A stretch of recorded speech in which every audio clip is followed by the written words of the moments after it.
Halo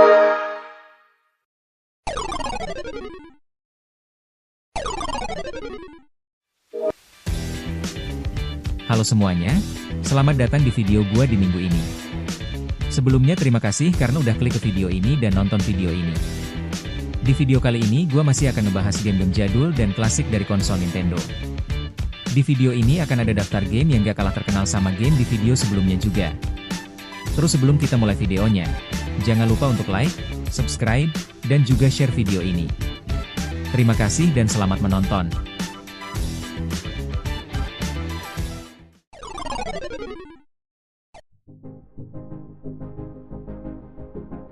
Oke, sekarang kita ke game pertama, game yang menurut gua harusnya semua orang, bahkan orang yang gak main game pun yang cuman pernah lihat game aja, pasti tahu sama game ini. Game apa itu? Yaitu game Tetris. Game puzzle ini pertama kali dibuat tahun 1984 sama programmer asal Rusia Alexei Pajitnov. Kemudian game ini dirilis di berbagai platform, termasuk NES sama Nintendo pada akhir tahun 80-an. Walaupun tampilannya sederhana banget, tapi Tetris berhasil jadi salah satu game paling adiktif yang pernah dibuat. Bahkan sampai sekarang pun Tetris ini masih sering dirilis di konsol-konsol terbaru dengan tambahan-tambahan baru, atau seenggaknya dimasukin ke smartphone. Gameplay Tetris sebenarnya gampang banget buat dipahami. Pemain cuma perlu nyusun balok-balok yang jatuh dari atas layar supaya ngebentuk satu garis penuh secara horizontal. Terus kalau garis tersebut berhasil penuh tanpa celah, maka garis itu akan hilang dan pemain dapetin poin. Tantangannya adalah balok-balok akan jatuh makin cepat, sampai pemain harus berpikir cepat untuk nempatin dengan benar. Hal yang bikin Tetris unik adalah konsepnya yang simpel banget tapi tetap menantang. Gak ada cerita, gak ada karakter, bahkan gak ada akhir permainan yang jelas. Tujuan pemain cuma buat bertahan selama mungkin sambil terus nyusun balok-balok tersebut.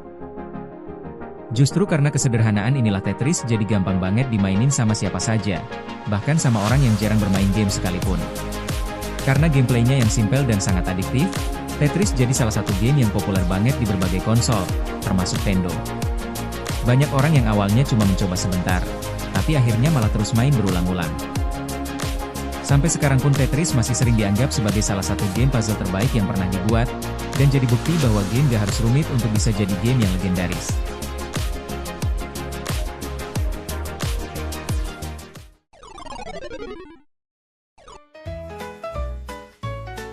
Sekarang kita ke game yang kedua yang menurut gua punya salah satu cara main yang paling unik dan paling revolusioner di zaman itu. Game yang gak biasa dan bikin semua orang pasti inget sama game ini. Namanya adalah game Duck Hunt. Game ini dirilis tahun 1984 sama Nintendo dan jadi salah satu game yang sering dipaketin bareng konsol Nintendo pada masa itu. Di Indonesia sendiri, game ini juga cukup dikenal sama pemain Nintendo karena konsepnya yang berbeda dibanding game platformer atau petualangan pada umumnya. Dalam Duck Hunt, pemain akan bermain sebagai pemburu yang harus nembakin bebek yang terbang di layar. Setiap ronde, bebek akan muncul dari semak-semak dan terbang sama arah yang gak menentu. Tugas pemain adalah nebakin semua bebek itu sebelum mereka berhasil kabur. Kalau terlalu banyak bebek yang lolos, pemain akan gagal di ronde tersebut dan harus ulang lagi. Hal yang paling diingat dari game ini adalah cara bermainnya yang pakai alat khusus bernama NES Zapper. Beda banget dari kebanyakan game Nintendo yang pakai stick biasa. Duck Hunt harus dimainin sama pistol plastik yang lu arahin langsung ke layar televisi. Ketika pemain tekan pelatupnya, game akan mendeteksi apakah tembakan tersebut kena ke bebek atau gak.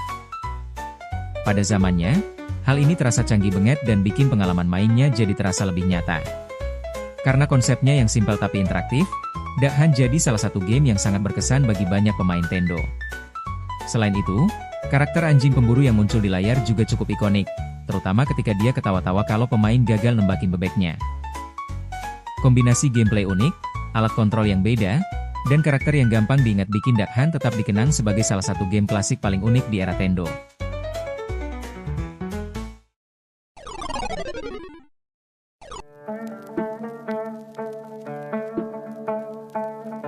Oke, dari game yang unik, kita ke game yang sebenarnya jenis gamenya banyak digunain di konsol ini. Bahkan ini jadi game yang bisa dibilang jadi pionir game dengan genre inilah. Nama gamenya adalah Double Dragon. Game ini pertama kali dirilis tahun 1987 sama TES Japan dan kemudian diport ke berbagai konsol termasuk ke Nintendo. Pada masanya, Double Dragon jadi salah satu game yang bikin populer genre beat 'em up, yaitu game di mana pemain berjalan maju sambil melawan dan berantem sama banyak musuh dalam satu level. Dalam game ini, pemain akan pakai dua karakter utama yaitu Billy Lee dan Jimmy Lee, dua bersaudara ahli bela diri yang harus nyelamatin seorang gadis bernama Marian dari kelompok kriminal. Sepanjang permainan, pemain akan berjalan melalui berbagai area kayak jalanan kota dan markas musuh, sambil ngelawan banyak musuh sama berbagai serangan kayak pukulan, tendangan, dan lemparan. Gameplaynya terasa cukup seru karena pemain gak cuma nyerang musuh, tetapi juga bisa pakai berbagai benda di sekitar kayak tongkat atau senjata yang dijatuhin sama musuh. Hal ini bikin pertarungan terasa lebih bervariasi kalau dibandingin sama game action sederhana lainnya pada masa itu. Selain itu, gerakan karakter yang cukup beragam, juga bikin pemain bisa nyobain berbagai cara untuk ngalahin si musuh. Karena gameplaynya yang penuh aksi dan gampang dipahami, Double Dragon jadi salah satu game yang cukup sering dimainin Nintendo. Banyak pemain suka banget sama game ini karena kasih sensasi kayak film laga klasik, di mana karakter utama harus melawan banyak musuh sekaligus. Kombinasi aksi sederhana, karakter ikonik, dan pertarungan yang seru bikin Double Dragon tetap dikenang sebagai salah satu game beat 'em up paling klasik di era Nintendo.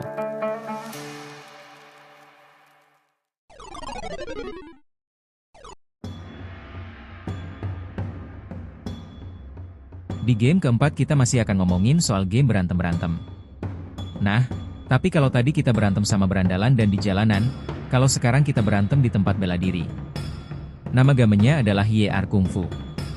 Game ini dirilis tahun 1985 sama Konami dan jadi salah satu game berantem yang awal sebelum genre fighting berkembang kayak sekarang. Di Indonesia sendiri, game ini juga cukup sering muncul di kaset kompilasi Nintendo sampai cukup banyak pemain yang pernah nyobain game ini. Gua sendiri inget banget kalau dulu gua nyobain game ini pas masih TK atau sebelum TK di Tento punya tetangga gua. Dalam game ini pemain akan bermain seorang ahli kungfu bernama Ulong yang harus menghadapin berbagai lawan satu persatu. Setiap lawan punya gaya bertarung dan senjata yang berbeda-beda. Ada yang pakai tongkat panjang, ada yang pakai pedang, bahkan ada juga yang punya serangan yang cukup sulit dihindari. Tugas pemain adalah ngalahin setiap lawan tersebut untuk bisa lanjut ke pertarungan berikutnya. Salah satu hal yang bikin YR Kung Fu terasa unik pada zamannya adalah sistem pertarungannya yang sudah pakai berbagai arah serangan.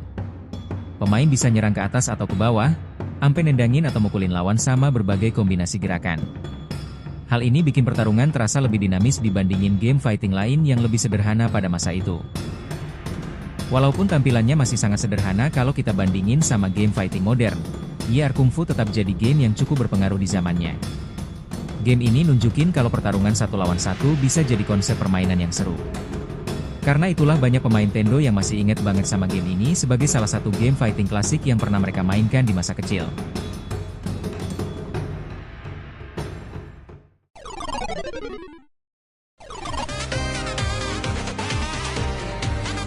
Nah, kita udah sampai di akhir video dan di game terakhir. Di game terakhir ini gua mau ngasih tahu sebuah game yang ikonik banget bahkan sampai sekarang juga. Mode game ini ikonik banget bahkan sampai sekarang pun game dengan judul ini masih ada. Nah, nama gamenya adalah Bomberman. Game ini dirilis pada tahun 1985 sama Hudson Soft, dan kemudian jadi salah satu franchise game puzzle action yang cukup panjang umurnya. Di Indonesia sendiri, Bomberman cukup sering muncul di kaset Nintendo kompilasi, sampai banyak pemain yang pernah nyobain game ini walaupun mungkin gak semua orang tahu nama gamenya. Gameplay Bomberman sebenarnya cukup simpel aja. Pemain akan ngendalin karakter kecil bernama Bomberman yang harus naruh bom untuk ngancurin blok-blok di dalam labirin. Selain buat ngebukain jalan, bom tersebut juga dipakai buat ngalahin musuh yang berkeliaran di dalam level. Tantangannya adalah pemain juga harus berhati-hati agar gak terkena ledakan bomnya sendiri, karena satu kesalahan kecil bisa langsung bikin permainan mati dan kalah. Sepanjang permainan, pemain juga bisa nemuin berbagai power-up yang disembunyiin di balik blok yang dihancurin. Power-up ini bisa nambahin jumlah bom yang bisa ditaruh sekaligus, bikin jangkauan ledakan jadi lebih panjang lagi, atau ningkatin kemampuan karakter. Kalau kita pakai power-up tersebut, pemain bisa ngebersihin level lebih cepat, tapi juga harus semakin berhati-hati karena ledakan bomnya jadi lebih gede. Karena gameplaynya yang simpel tapi cukup menantang, Bomberman jadi salah satu game yang cukup gampang dinikmati sama banyak pemain. Konsep meledakin blok dan menjebak musuh sama bom terasa unik dan berbeda dibandingkan banyak game Nintendo lainnya. Itulah sebabnya Bomberman masih dikenang sebagai salah satu game puzzle action klasik yang cukup ikonik di era Nintendo.